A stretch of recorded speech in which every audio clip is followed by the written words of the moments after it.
of a safe and thoughtful protest, which was peaceful. And we all respect the message that we're receiving and respect the protesters who are participating in events like yesterday.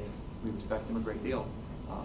We thought that was a very safe and peaceful demonstration of their commitment to change in our community. You know, we'll be watching this closely. We will be vigilant in our response to any activity that we do not believe is peaceful, and we will give our Department of Public Safety and our law enforcement the opportunity to respond to that. But I am encouraged with events such as yesterday, which were very thoughtful and peaceful and organized and very well managed. What do you have to say to people who, I think, as echoing what you said about everyone respecting the message of the protest, respecting the protest, wanting to be involved in something like that.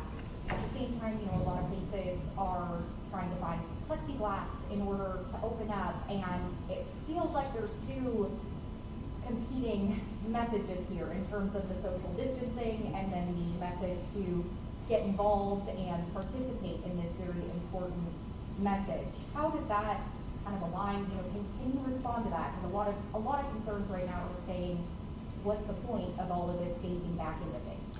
We're in a very important conversation in the history of our country about civil rights, about equity and inclusion, and not just equity and the intersection between law enforcement and our community, but also in all spaces, all complex policy questions, public health, public housing, jobs, education. This equity question touches a lot of things in our life. The death of George Floyd in Minnesota by a police officer is startling, it's horrifying, and it's brought this front and center, and it's driving this civil rights conversation that we need to have as a community, and it's very important that we have it. We can have this conversation safely, and it needs to be had. And we have to respect the rights of people who want to march, and want to organize, and want to demonstrate their commitment to change. It's a very important conversation to have. It needs to be done safely.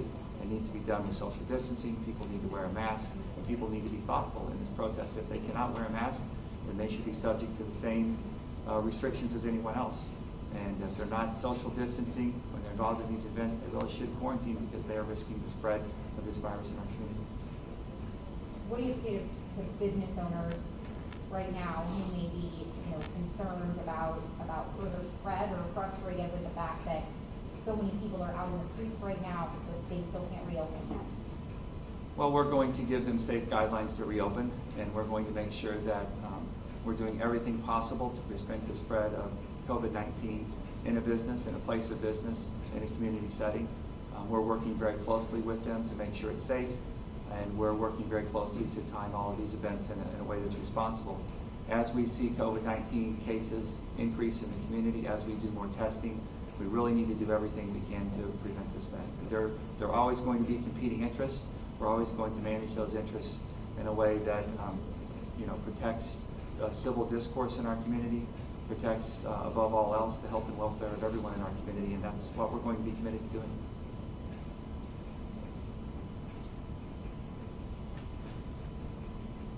I would like to remind everyone before I leave that today is Wear Orange Day. It's our commitment to recognize gun violence in our community and recognize those who have lost their lives. This is something we all need to be thinking about. Another question of equity in our community, and that's something we need to give a lot of attention and respect to.